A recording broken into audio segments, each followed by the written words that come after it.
Country over the last year and a half is unacceptable. That's why his administration is moving decisively to act with a whole-of-government approach. Today, the Biden-Harris administration is announcing a comprehensive strategy to combat violent crime and gun violence that targets the crime itself, implements preventative measures that are proven to reduce violent crime and attacks root causes, including by addressing the flow of firearms used to commit crimes. Combined, this plan will stem the flow of firearms used to commit violence, including by holding rogue firearm dealers accountable for violating federal laws, support local law enforcement with federal tools and resources to help address violent crime, invest in evidence-based community violence interventions, expand summer programming, employment opportunities, and other services and support for teenagers and young adults, and help formerly incarcerated individuals successfully re-enter their communities. One of the key elements of this strategy is helping state and local governments fight gun violence and violent crime in their communities through the historic funding levels in the American Rescue Plan. Today's strategy builds on that by providing further guidance for states and cities to expand their ability to improve public safety in their communities, and we've already seen examples of what is happening around the country.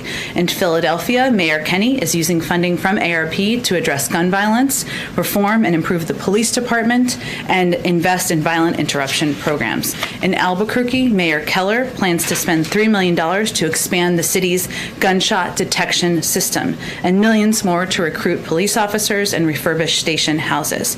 In Akron, Ohio, Mayor Horgan has proposed $20 million to reduce community and youth violence through employment training and opportunities, as well as recreation assets. I'd also note today, and obviously the President will speak to all of this later this afternoon, today the Vice President will hold a listening session with leading civil rights and voting rights groups from across the country following the Senate vote on the For the People Act just yesterday. The meeting builds on the Vice President's work to bring together a national coalition on voting rights to promote voter registration and engagement among Americans across the country, from Greenville, South Carolina to Atlanta, Georgia, to protect our fundamental right to vote. She will drive the message that the fight is not over and that the President and the administration remain committed to ensuring that all Americans have access to the ballot. Finally, I do have one more thing. Tomorrow, the President will travel to Raleigh, North Carolina. Some of you may be on that trip, as our administration continues to work to continue encouraging vaccinations across the country, ensuring every American knows just how to ensure it is easy to get vaccinated. While he's there, he will highlight the importance of getting vaccinated and kick off a community canvassing event at the Green Road Park Community Center in Raleigh. He will also tour a mobile vaccination unit and meet with frontline workers and grassroots volunteers who are the boots on the ground working to get people in their communities vaccinated. Alex, why don't you kick us off? Thanks, Jen. First off, the Vice President's office just announced that she'll be visiting the border Friday. What can you tell us about the visit? And you have in the past defended the decision not to visit the border by anyone, by President Biden or Vice President Harris. So what's behind the sort of change of course? Sure. First, I think many of you may have seen it, but just to reiterate the specific details, the Vice President will travel to El Paso, Texas on Friday. She will be accompanied by Department of Homeland Security Secretary Allen Mayorkas. Earlier this year, as you all know, the President asked the Vice President to oversee our diplomatic efforts to address the root causes of migration from El Salvador to Guatemala and Honduras. And as a part of this work, she recently traveled to Guatemala and Mexico last month to have those discussions. And this trip to the border on Friday will be a part of this effort. I will note that I've also said here from this podium, and she has also said that when it was the right time, she may go to visit the border. And so this trip on Friday, which is being done in coordination with the Department of Homeland Security. Secretary Mayorkas is, of course, joining her on this trip, and the planning and timing of it was done in coordination with them, is part of the coordinated effort between her office, her work, the Department of Homeland Security, the Department of Health and Human Services, to continue to address the root causes and work in coordination to get the situation under control. Sure. And then on voting rights, the President's statement yesterday said he'll have more to say on this next week. Mm-hmm. Can you give us a sense of what we should expect from the President on voting rights? And you also have said that there are other avenues for protecting voting rights. What do those look like? And then I'm going to take another stab at this. I know you've been asked this 5 different ways, but does the President believe that defending the filibuster is worth more and more important than protecting voting rights? Well, first, let me say, as the Vice President said yesterday, and I'll just reiterate, the fight and to improve and expand access to voting is far from over. And the President, as he noted in his statement yesterday, and as you just touched on, will be speaking to this next week. And this is a continuation of his efforts to use the bully pulpit to elevate this issue, as he did just last week when he marked Juneteenth, and also as he did in Tulsa, Oklahoma, just a few weeks before that. So I expect we'll have more to preview as we get closer, but I can tell you that what you should expect to hear from him is that there are many ways to work across the country with activists, with states, with legislators, using every lever at our disposal to expand access, improve access to voting for people across the country. He'll talk about some of the ways that he wants to continue to do that. He'll also reiterate his view that it's a fundamental right, and that people across the country should be able to exercise that, to decide who they want to be their mayor, who they want to be their congressman, who they want to be their president. And everybody who supports democracy, who supports equality, who supports justice, should be supporting improvements to our voting rights laws. And one more last one on this conversation around crime. How should the American people measure success for President Biden on crime? Should they be looking for a reduction in crime in their localities, or, I mean, what exactly is he aiming for in announcing these new policies today? Well, that certainly is the goal, of course. But I would say, Alex, that what the president has watched closely is that there has been, of course, an increase in violent crime, gun violence specifically in a lot of communities over the last 18 months. He's obviously taken a number of steps over the past couple of months to work to address that. This is a continuation of that in his view. And part of that is empowering local police communities and making sure that local communities have the funding they need to support efforts by the local police. It also means taking steps to address the prevalence of gun violence across the country. So, of course, his objective is to take steps he can do as the President of the United States, using the tools he has at his disposal to empower local communities, get them the resources they need, and ensure we're putting laws in place that reduce gun violence. Go ahead. Thanks, Jen. Can you tell us a little bit more about what the Vice President will be doing at the border? Is she visiting a detention center or a facility for migrant children? And how much access will the press have to whatever sites she tours while she's there? They're all great questions. Obviously, they just made this announcement. I'm sure they will have more details to share with you. I just don't have any more to share with you at this particular moment on what she'll be doing specifically there. Okay. And then can you tell us a little bit more about this decision for the U.S. to seize website domains used by Iranian state TV? What led to that decision and why now? It's a Department of Justice decision and action, so I'd point you to them. Is there any concern that this could hamper negotiations over Iran's nuclear program? We are still at the point, and in those discussions, we just finished the 6th round. Obviously, all of the negotiators are back in their capitals having discussions as is appropriate. We see advantage to us in moving toward a diplomatic solution. We hope others who have seats at the table do as well. But again, this was an action by the Department of Justice, not coordinated with other aspects of our negotiations. And then what can you tell us about the talks that took place on the Hill yesterday over the bipartisan infrastructure proposal? Were those fruitful discussions, and where does that go from here? Is the president going to be hosting any of those senators here at the White House in the coming days? If we continue to make progress in these discussions, then the president looks forward to welcoming members to the White House before the end of the week. We'll see. There were a couple rounds. There were 2 rounds of discussions yesterday, and I know you're all aware of this, or many of you cover this closely, but there was one in the afternoon. There was another one last night. Additional progress was made last night.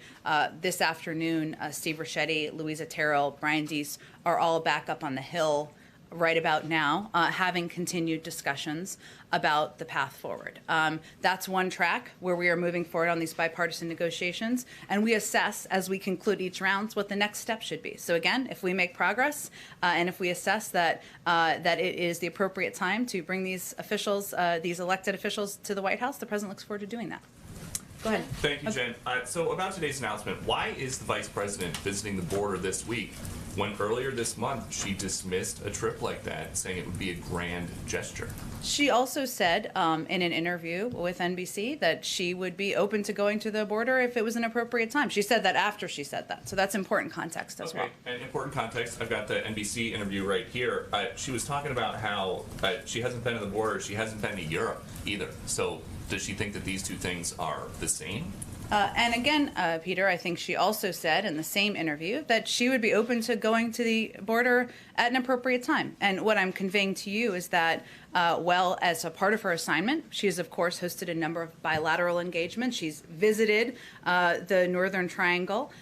She's made a number of announcements about how to address root causes that she was going to assess with the Department of Homeland Security and with the administration when it was the appropriate time to go. And I will note that we're at this point in part because we've made a great deal of progress. And if you look just to a couple of months ago when 6,000 children were in Border Patrol facilities, we're now at the point where there's far less than 1,000. If you look to just a couple of months ago when there were children who were waiting in Border Patrol facilities for more than 100 hours, and they were certainly overcrowded, now it's less than 30 hours. In April, there were 22,000 kids in HHS facilities, and now that number is 14,000.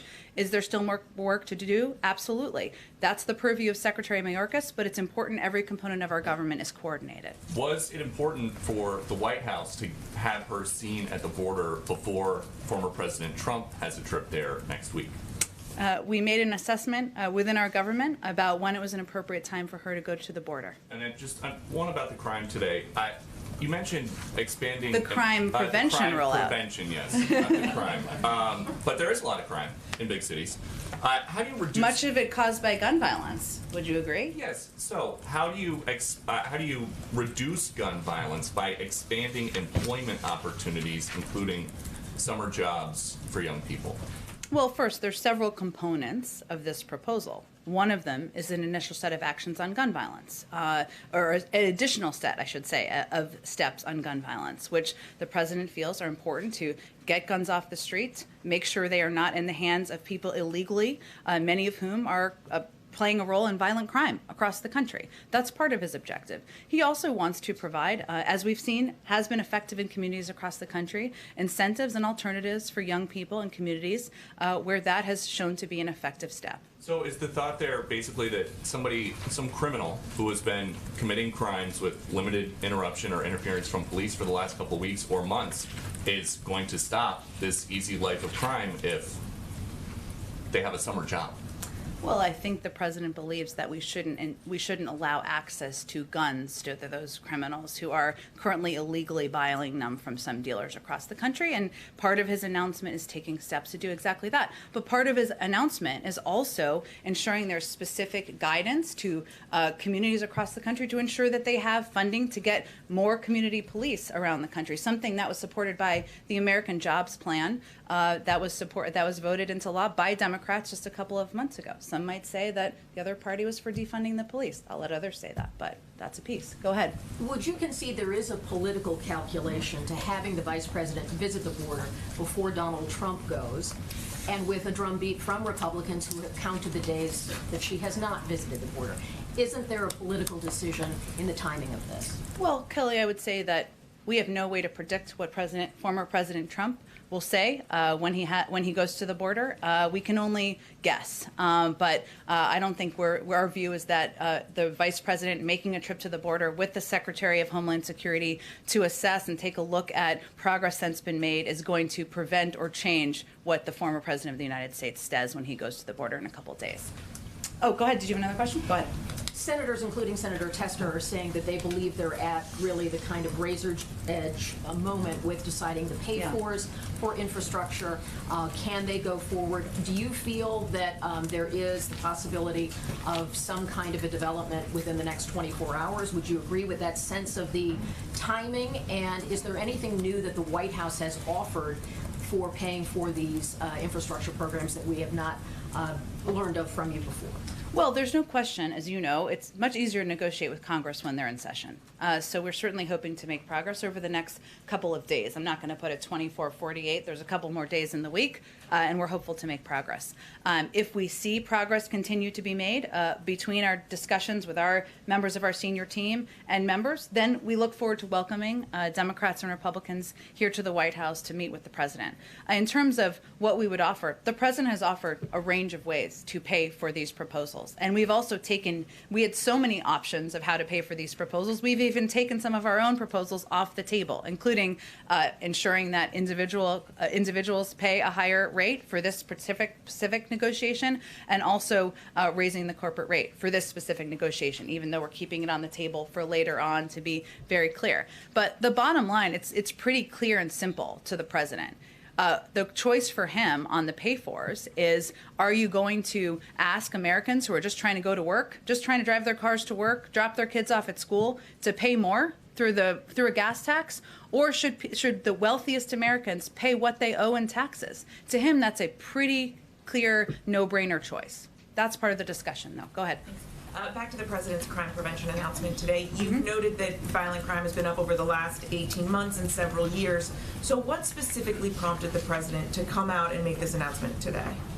Well, there's a policy process that has been underway for the last couple of weeks and months even. We've had a series of announcements, as you know, over the past several months on gun violence prevention. Obviously, there was funding in the American Rescue Plan to support keeping cops on the street. And there are several components that were just prepared to be announced.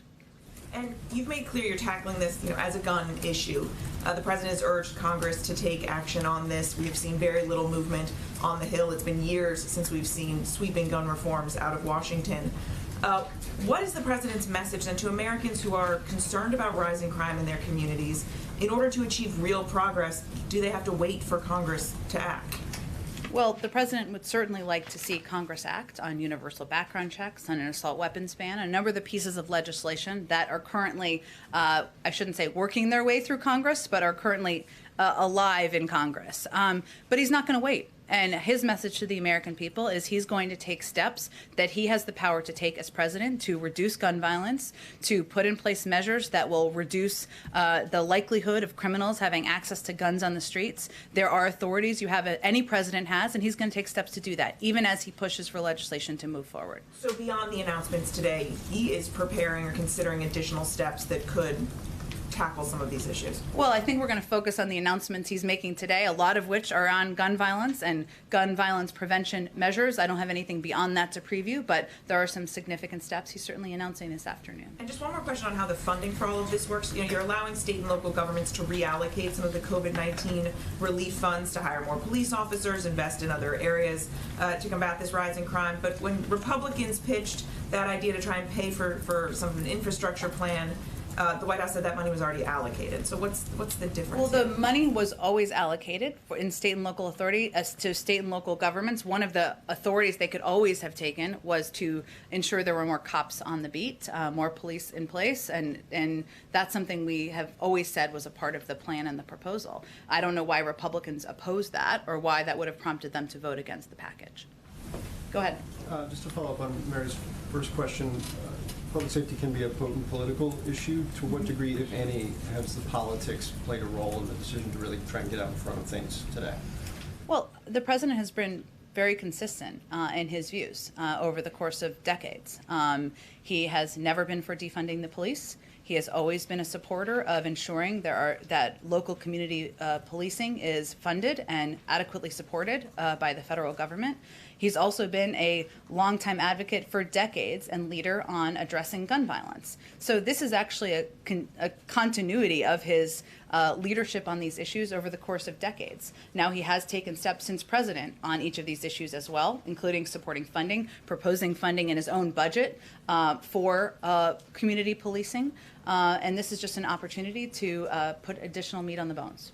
Two more quick ones. You've answered this before, but just to make sure I understand red lines in the elusive search for pay-fors that are amenable to everybody. User fees on electric vehicles, is that in the same category as indexing the gas tax from your guys' perspective in these negotiations? Yes. We are not for a Ford F-150 tax. I'm not sure why others are. Good for you. And then quickly, given the tempo of some of the Taliban offensives that we've seen in Afghanistan, are there contingency plans at work right now to either move troops out faster, or perhaps more importantly, embassy officials, folks that the U.S. plan to keep on the ground if they advance much quicker than perhaps was initially thought? Well, first I would say that our Department of Defense is overseeing an orderly withdrawal of our troops from Afghanistan, and doing that at a pace that, in their view, will ensure their safety and ensure we are doing it in a way that's effective and in a coordinated manner with the government. I will say that while in general we are seeing elevated attacks on DSF and Afghan government versus a year ago, we have not seen an increase in attacks on our military presence since February 2020. And we also assess that had we not begun to draw down, violence would have increased against us as well after May 1st, because that was what the Taliban was clearly conveying. So the status quo, in our view, was not an option. In terms of personnel and others on the ground, that's certainly something that our State Department and our team takes very seriously and assesses whether there is a need to take any additional action. And I would certainly defer to them on any additional preview they do on that front. Go ahead. Thank you, Jen. We understand that the administration plans to replace the Fannie Mae and Freddie Mac's federal regulator after the Supreme Court ruling that has now made it easier for the president to install his preferred overseer. Do you have a comment on that? That's correct, given the Supreme Court ruling this morning, but I don't have any timeline for you on when that nomination will be made. Are there any preferred candidates? I don't have any candidates to preview. When we're ready to announce one, we will announce one. Okay.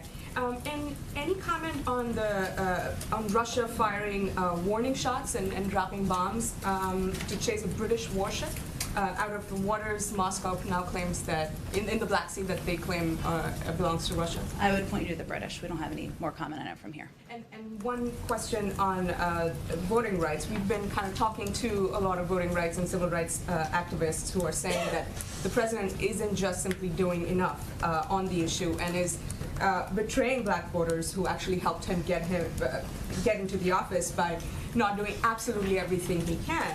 And he's instead spending his time negotiating infrastructure with Republicans. How would you respond to that criticism? Who's saying that? A lot of civil rights activists and voting activists. Like who? We've spoken to several groups and outfits. I mean, I can reach out to you with names after the briefing. Sure. That sounds good. Okay, go ahead. Thanks, Jen. A number of lawmakers have asked the administration to extend the federal moratorium on evictions, which expires at the end of the month. Is that something the administration is considering, and why or why not? Sure. Well, let me first say that that would be a decision. The decision to extend the eviction moratorium will be made by the CDC based on public health conditions, and we certainly wouldn't get ahead of their assessment. As you know, the eviction moratorium expires on June 30th, hence I think your question. It was always intended to be temporary, and the president remains focused on ensuring that Americans who are struggling through no fault of their own have an off-ramp once it ends. Hence, we've also worked to take additional steps to ensure people are getting the support they need to stay in their homes, whether they are renters or homeowners. But we'd certainly defer to the CDC on their decision and their timeline. Go ahead. Thanks, Jen. The Miami Police Chief, Art Acevedo, expressed concern, disappointment that his association wasn't invited to the discussion. His association represents dozens of the largest city police forces, the major cities chief association. I just wanted to ask why the group wasn't invited, considering the role that they would likely be part of it. Well, I think as we were putting together the roundtable that the president is taking part in today, we tried to have a diverse group of individuals representing a range of interests from across the country who have all played an active and vital role in addressing crime and crime prevention across the country. It is not meant to diminish anyone, including the individual you mentioned, and I'm sure we will be closely engaged with them and others who are not a part of this roundtable. One more question Sure. on the crime and gun prevention effort. This effort involves redirecting some of the relief aid to these measures, and it gives wide latitude for spending that money in certain areas. But the Biden administration largely opposed redirecting relief funds for infrastructure projects. There were some limited exceptions, water and sewer, but why was it not okay for infrastructure, or limited for infrastructure, but it is more okay for this area? I think this is similar to the question Mary just asked. I mean, it has always been the case that ensuring funding was used by state and local authorities to keep cops on the beat was always a part of what was allowed in the parameters of the spending. And that is something that a number of communities, as I outlined at the beginning, did take the steps to do. So this is just giving additional guidance on how to use the funds. Go ahead. Thanks, Jen. On the meeting later today between Chuck Schumer, Nancy Pelosi, and White House officials, what is the White House's message to them going to be with regard to the infrastructure talks? So you're going to insist on continuing going down the bipartisan route, or is this going to be a decision point where they may sort of kick the tires and go ahead with reconciliation on that? Well, we've always seen this, or seen this for some time, I should say, not always, as a two-track strategy, right? So there are different discussions and negotiations happening today. One track, the American Jobs Plan, or big components of it, is a part of the infrastructure negotiations that we're discussing. Steve Ricchetti, Louisa Terrell, Brian Deese, right now with members who are part of that bipartisan discussion. Later tonight is a discussion that will also include Shalanda Young, also include Susan Rice and others. That's a discussion in part about the budget reconciliation process, the second track. And that track will include the American Families Plan and components that are not a part of the negotiations. So we've been saying two tracks. Today is an example of two tracks actually moving forward at one time in one day. Which track is moving more smoothly right now? They're both moving at a rapid pace. They're both moving. We know that we're at a later stage, obviously, in the bipartisan negotiations. You all know that. And obviously, we want to make progress over the next couple of days. We're in an earlier stage of the budget reconciliation process. That's because that's how that process works. But it's important to keep both tracks going. And then just one more for you on, I just wanted to follow up if you had any answer from yesterday about whether President Biden discussed interest rates with Fed Chairman Powell and other financial regulators. The interest rates, as you know, are under the purview of the Federal Reserve. I gave you an overview of what was discussed in the meeting and don't have anything else to add to that. On the For the People Act, you said this week that it would be the fight of this presidency. The president said last night the fight is not over. Now that the Senate has put itself on the record, how do you see this fight playing out in the 117th Congress on the floor? Is it going to be won on the floor before the end of this Congress? We'll see. I don't think we can assess that quite yet. And I think what's important to know is that the president's going to keep fighting for federal legislation. The vice president is going to keep fighting for federal legislation. Leader Schumer and others have also made clear, I think, on the floor last night, they're going to continue to look for paths forward. We will see what that looks like, but we're still assessing that in the coming days.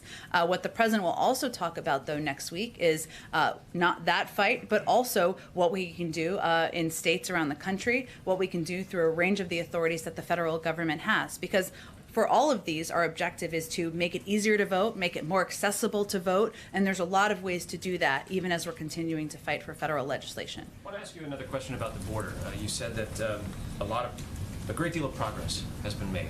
Border Patrol statistics show something close to 900,000 interactions or encounters on the southwest border so far this fiscal year, 170,000 odd per month, the last 3 months. Is that where you're measuring progress? You spoke of the unaccompanied minors, but what about the influx of people? The vice president was tasked with the diplomatic efforts there. Has that been successful? And how are you measuring that success?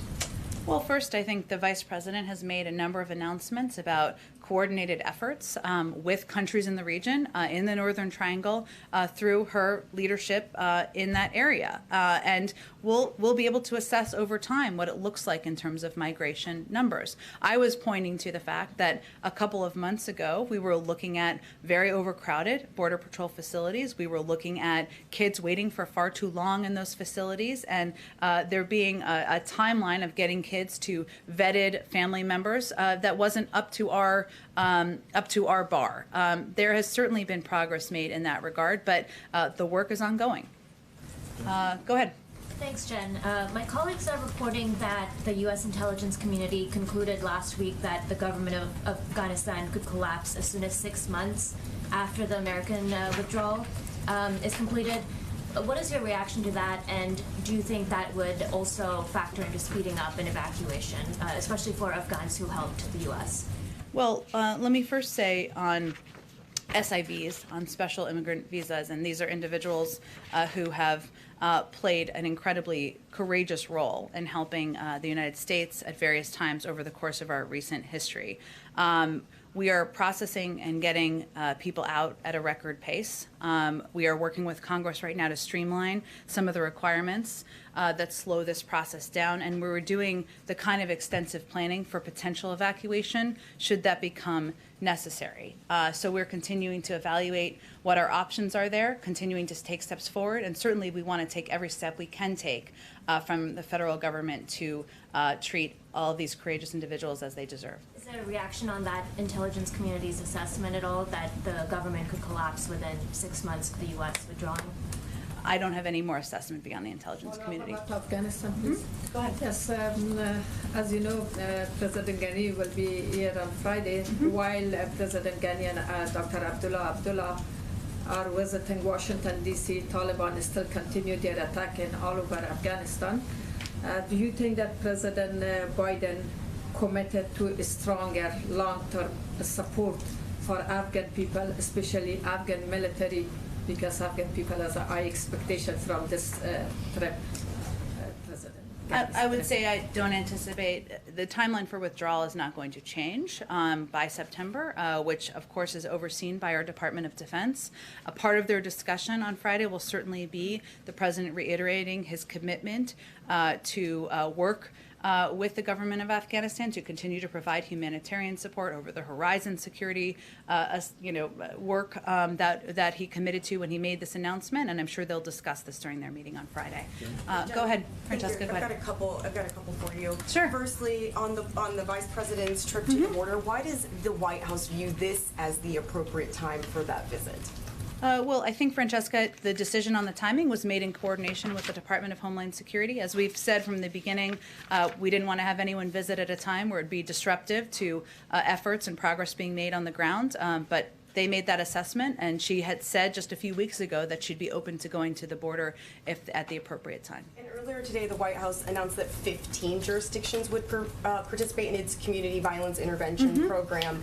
Do you anticipate that list expanding to include other cities like Kansas City, which has grappled with gun violence and has been engaged with the White House on this issue? That's a great question, and you're right that it was 15 cities that we announced, or 15 jurisdictions that we announced this morning. Those jurisdictions we will announce, I guess I should say, later this afternoon.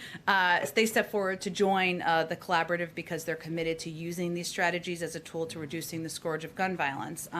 They have also designated a portion of their American Rescue Plan state and local funding or another source of public funding to support CVI efforts, and have committed to city leadership and infrastructure, such as leading local efforts through an Office of Neighborhood Safety. We're calling for more cities to follow these jurisdictions' lead, and certainly we'd welcome engagement and a desire to follow those trends as well. And lastly, is the White House worried that its non-infrastructure agenda is being stymied to the point that it could have a negative impact on Democrats competing in next year's elections? You mean our budget reconciliation process we're meeting about today? No, I'm talking about a $15 minimum wage, voting rights, there's ongoing disputes over child care, other elements of the Families Plan, immigration reform. There's a number of different things. I will say that the American Families Plan is a part of the budget reconciliation discussion and process. That's a historic investment in child care and community college and universal pre-K, a number of areas that are of huge priority to the president, as well as many Democrats. I think ultimately, I'm not going to assess 18 months from the midterm elections what that looks like, but the most important topics on the minds of the American people are COVID and the economy, and we're certainly moving forward on all fronts. Go ahead. Oh, thank you, Jen. First, a question on Afghanistan. The Afghani leaders who are coming to meet with the president on Friday are going to want specifics about U.S. support to secure the governance and human rights gains that have been brought for the last 20 years there. Can the president guarantee that those gains won't be lost?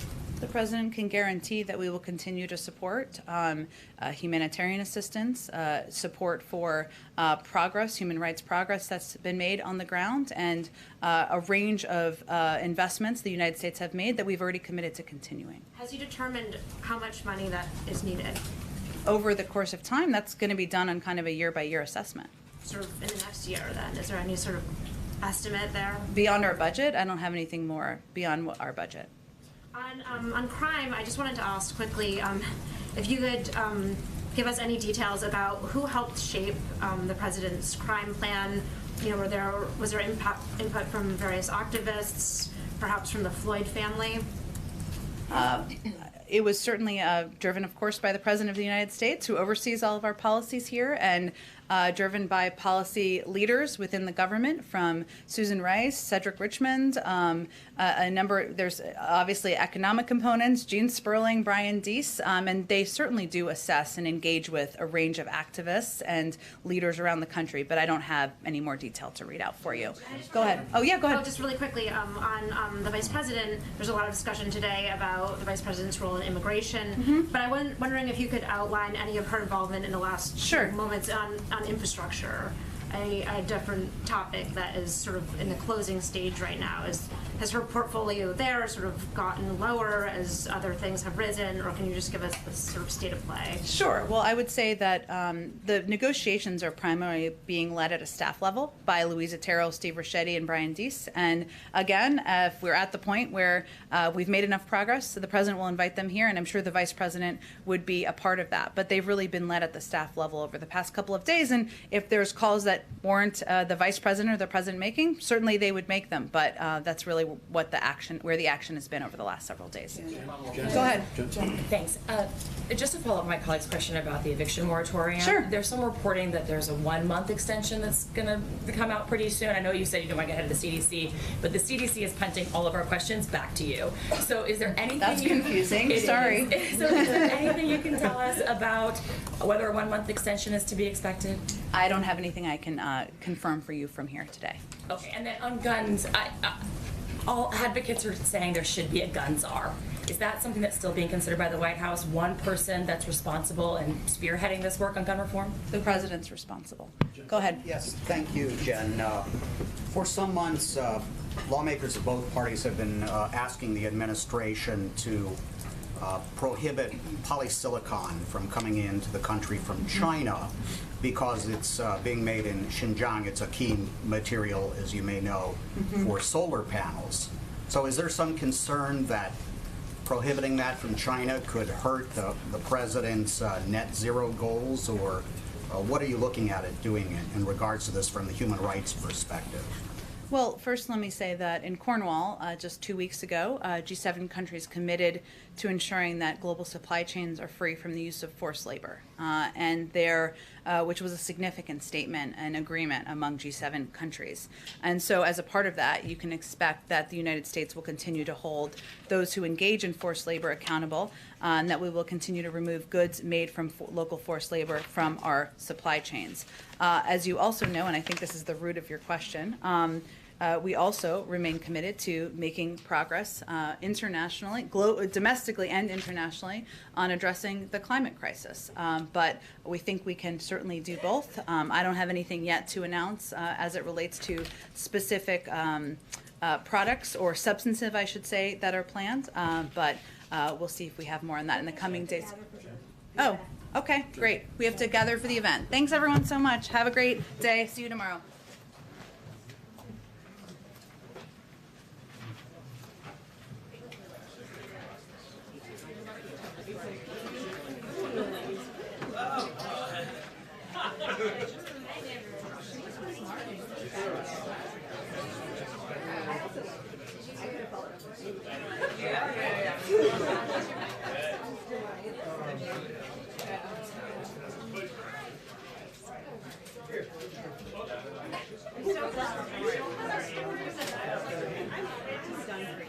I'm done for you.